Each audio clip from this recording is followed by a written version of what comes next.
Bienvenidos a Mi Akasha, tu lugar para hablar sobre espiritualidad y desarrollo personal. Comenzamos.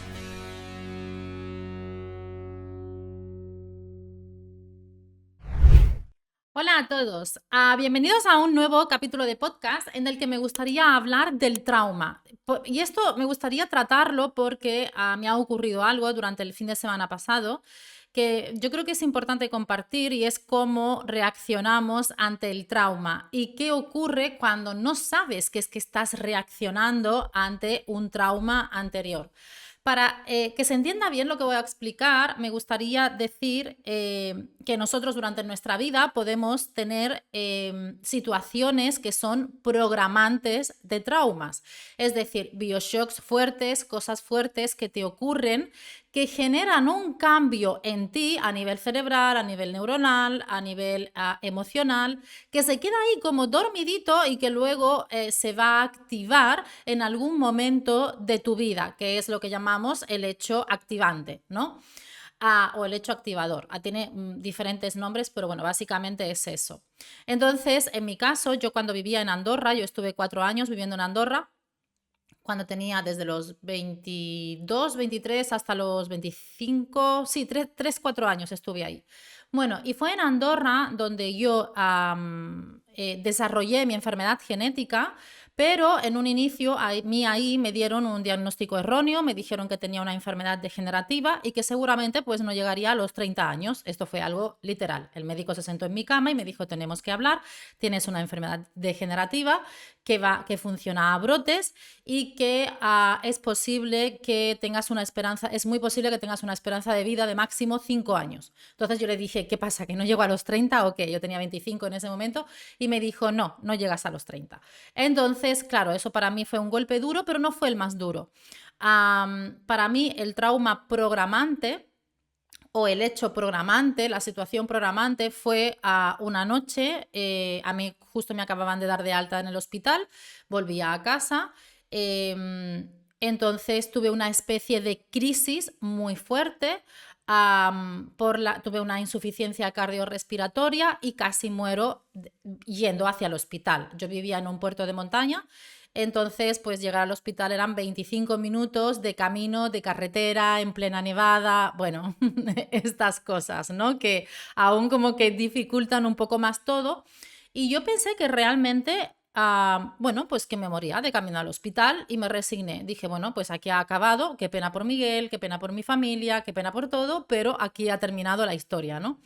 Pero no, llegué al hospital, bueno, pasé a la UCI directamente y todo finalmente salió bien. Pero eso para mí fue un acto programante traumático.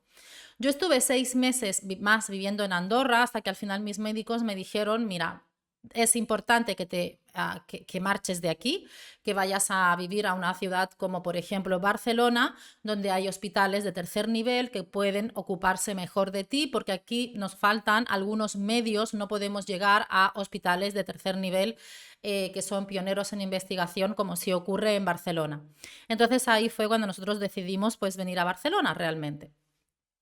Pero el trauma ya estaba. ¿Qué ocurría con ese trauma?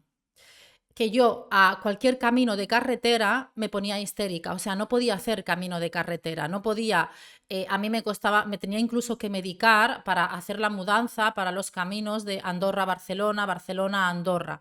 Empecé a tener agorafobia y tuve agorafobia durante muchos años que tuve que tratarme muchísimo en terapia. ¿Y qué ha ocurrido este fin de semana? Pues que yo he tenido que volver a Andorra. Yo nunca más había vuelto a Andorra porque le cogí fobia, o sea, tenía fobia a Andorra, tenía fobia, no quería, o sea, fueron tan duros esos últimos 6 meses a nivel médico, a nivel emocional, fue un bioshock detrás de otro y de otro y de otro. O sea, era un trauma programante detrás de otro, de otro, de otro y de otro. O un gran trauma mantenido, un gran bioshock mantenido durante esos meses. Porque además yo era muy bruta, no quería dejar de trabajar y básicamente trabajaba por la mañana por la noche tenía que ir al hospital, me quedaba en observación la noche, me pedía la alta voluntaria por la mañana y me iba al trabajo. Estuve así 6 meses haciendo esto, pasándome esto pues cada 3 días, 2, 3 días aproximadamente, porque me negaba a darme de baja, me negaba a dejar de trabajar, me negaba bueno, a cuidarme. Esto ya lo hemos hablado alguna vez en algún podcast sobre mis problemas con el autocuidado y la irresponsabilidad que yo he tenido hacia mi propio cuerpo, ¿no? Entonces este fin de semana tuve que volver a Andorra porque me invitaron a dar una entrevista en un podcast de Marian Gamboa que saldrá en agosto. No sé cuándo saldrá este podcast que estoy grabando ahora, pero bueno, con ella sale en agosto, creo. Entonces, Mariam ha sido una de mis mentoras y yo me sentí súper honrada de que ella me invitara y sí o sí dije, voy. Y dije, bueno, pues a ver cómo manejo esto. Yo siendo consciente de que tengo activo todavía o tenía activo todavía un trauma y que se podía desencadenar en mi viaje a Andorra, que sería fácil que se desencadenara. Entonces, yo ya estaba nerviosa cuando me subí en el coche para 3 horas de camino, pero dije, vale, hazlo y a ver qué pasa. Llevaba incluso medicación por si tenía que tomarla. Le pedí a mi médico medicación, le dije, mira, tengo que viajar a Andorra, no sé cómo voy a reaccionar realmente, porque para mí Andorra era un trauma en sí. O sea, le tenía miedo a Andorra, le tenía miedo al camino porque ha sido el sitio donde a mí se me dio esa noticia de que me quedaba muy poco tiempo de vida. Esa noticia a mí bueno, pues como a cualquier persona supongo, que la vida te da un vuelco a la vida totalmente. Pero bueno, ahí fui yo con Miguel. ¿Y qué fue lo que ocurrió? Que empecé a tener mucha ansiedad. O sea, mi cuerpo empezó a reaccionar, mi organismo empezó a reaccionar desde el mismo momento que empecé a ver montañas, desde el mismo momento que dije, bien, ya estamos en el camino hacia Andorra, porque antes teníamos que parar a dejar a 2 de mis perros con su canguro y fue como, buf. Y empecé a ponerme nerviosa. Yo iba escribiendo en el camino, iba haciendo cositas con el ordenador para entretenerme, iba viendo una serie a ratos, pero notaba cómo tenía una descarga de catecolaminas, o sea, de noradrenalina, de adrenalina, de cortisol, cómo mi cuerpo iba subiendo en tensión cada vez más conforme más me acercaba. Llegó un punto que dije, no sé si voy a ser capaz de ir. Es decir, ¿cómo funciona el trauma? El trauma se desencadena, esto es el desencadenante, el viaje a Andorra fue el desencadenante de un trauma ya programado en mi cuerpo. Entonces, ¿qué ocurre si yo no soy consciente de lo que me está pasando y de cómo iba a reaccionar mi cuerpo? Me hubiera dado un ataque de pánico o no hubiera sido capaz. Y el trauma funciona así. Tú reaccionas de una forma sin sentido a hechos que son totalmente cotidianos.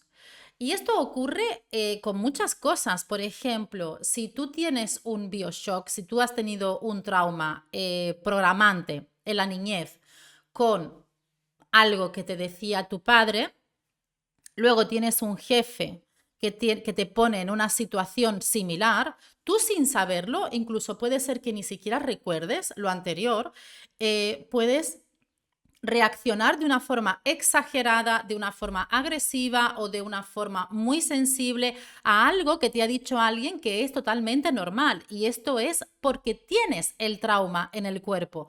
Esto es siempre cuando yo digo que tenemos el trauma en el cuerpo, porque es el cuerpo el que reacciona a través de tus emociones, a través de tus pensamientos, a través de tus miedos alojados ahí, que se traducen en taquicardia, que se traducen en sudoración, que se traducen en subida de presión sanguínea, que se puede traducir físicamente de muchas formas e incluso, como en mi caso me pasó este fin de semana, que decía, oh, peligro, hay un peligro alrededor mía.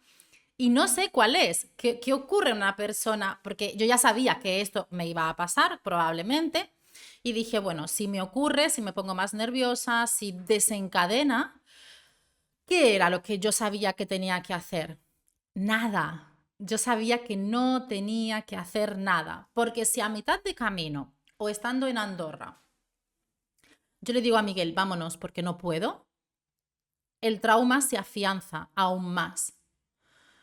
En cambio, si yo llego a Andorra y aún sintiéndome mal, yo me rindo a sentirme mal y digo, ok, me siento mal, sé por lo que me estoy sintiendo mal, sé que no hay ningún peligro, sé que ya estoy bien, sé que soy una persona diferente a la de ese momento, sé que ya no estoy viviendo aquello y me voy a centrar en disfrutar lo que veo. Entonces, ¿qué fue lo que hice? Empecé a mirar alrededor y hubo un momento que yo me paré con Miguel en Andorra la Bella y le dije, Miguel, mira a tu alrededor, imagina que nunca hubiéramos vivido aquí, imagina que nunca hubiéramos visto estas montañas, que nunca hubiéramos visto esta ciudad o pueblo, como lo queramos llamar.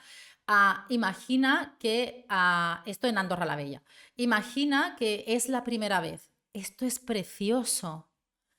A mí el trauma no me dejaba verlo como algo bonito. Era como solo focalizaba en lo malo que me había pasado ahí, en una de las partes más oscuras de mi vida, ¿no? Que es recibir una noticia como esa. Pero en ese momento paré y dije, no. Yo de hecho alquilé una casa en la Seu de Urgell justo antes de llegar a Andorra, 20 minutos de Andorra, porque iba con mi perro y no quería pasar por la frontera y demás con el perro, no sé, me daba como un poco de miedo, ¿no? Iba con mi perro Jai. Entonces, nosotros dijimos, ok, yo tenía la opción de ir, grabar y salir corriendo de Andorra o no, o ir, grabar y después quedarme ahí observando, caminando por sus calles hasta sentirme bien en Andorra. Si yo conseguía sentirme bien ahí, yo iba a programar algo nuevo relacionado con ese sitio.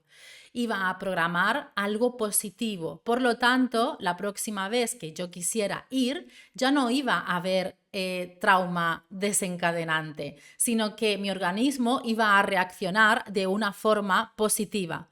Y eso fue lo que hice. Me planté en mitad de Andorra mirando a las montañas como si fuera la primera vez que la veía, mirando la Pachamama, mirándolo desde unos nuevos ojos, mirándolo desde la parte del amor, de decir, mamá mía, es que esto es precioso. O sea, yo en invierno, verano amo la playa, pero en invierno yo podría volver a vivir aquí totalmente, dar mis paseos en la montaña, enraizarme, mira qué energía tiene esto, es fabuloso, es preciosa.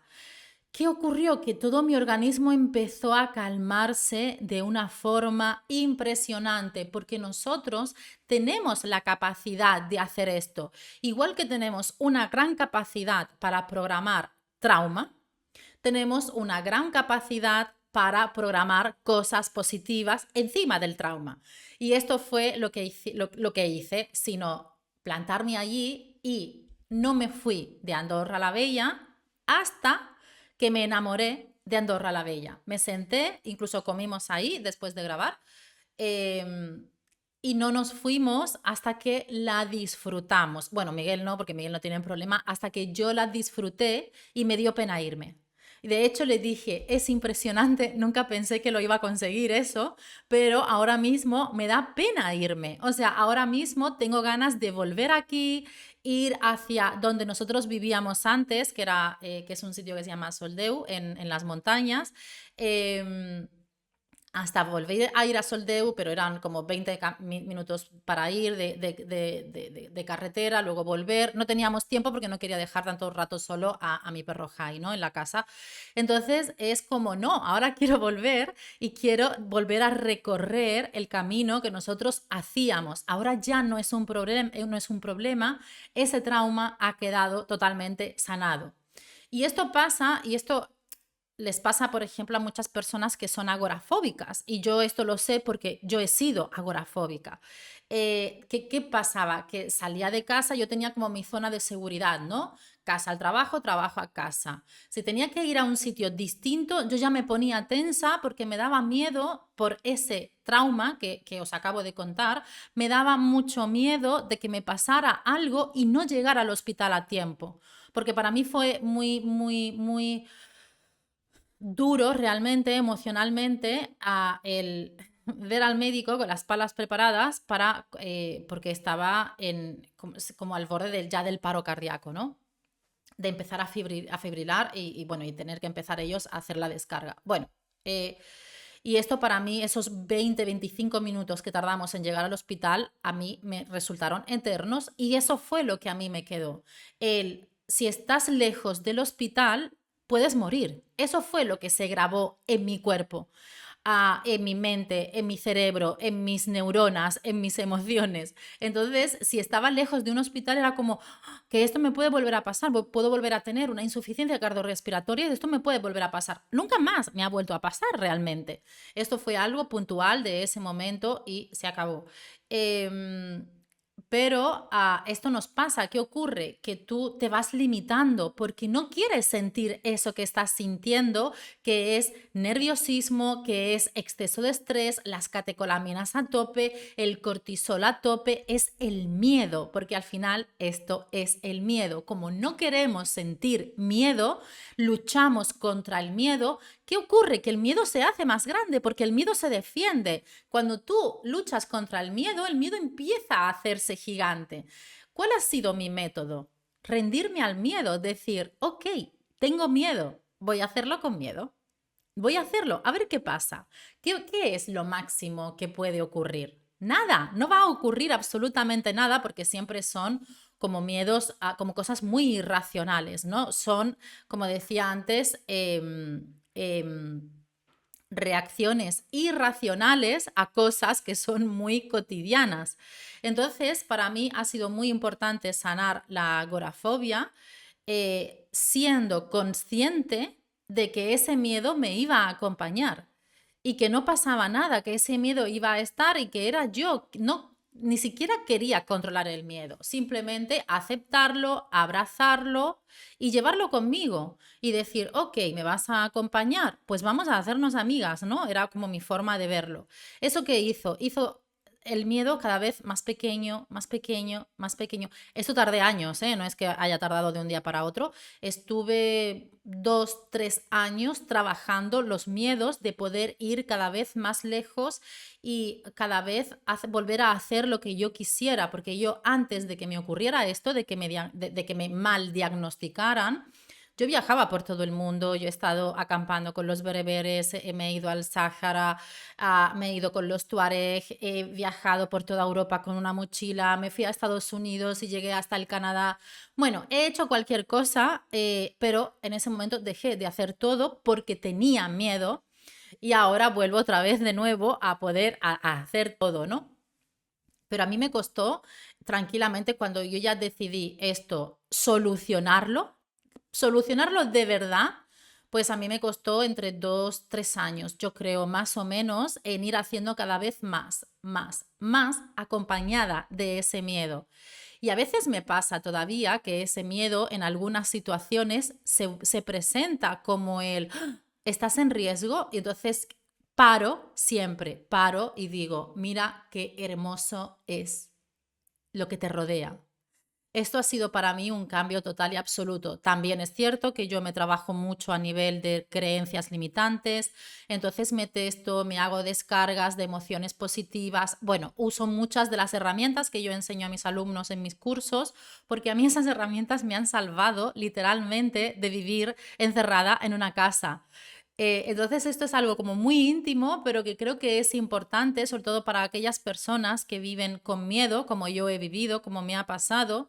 Y tengo el presentimiento de que el haber roto por fin a esa limitación de volver al lugar inicial en el que empezó todo, creo que esto ha sido como cerrar el círculo del miedo para mí en cuestión de estar en lugares e ir cada vez más allá, ¿no? De hecho, este año he estado en la India y he estado en Maldivas y súper bien. De hecho, me programé el disfrute a través de la energía sexual. Esto un día os lo explico si queréis, para tener un buen viaje de avión, un buen viaje en la India, un buen viaje en Maldivas, y me lo pasé increíble porque tenemos un cerebro tan sumamente plástico que se puede programar para el trauma y se puede programar también para el placer. Y bueno, esto era lo que os quería contar porque me parecía muy interesante de compartir. Espero que os haya gustado y nos vemos en el próximo capítulo. ¡Mua! ¡Chao!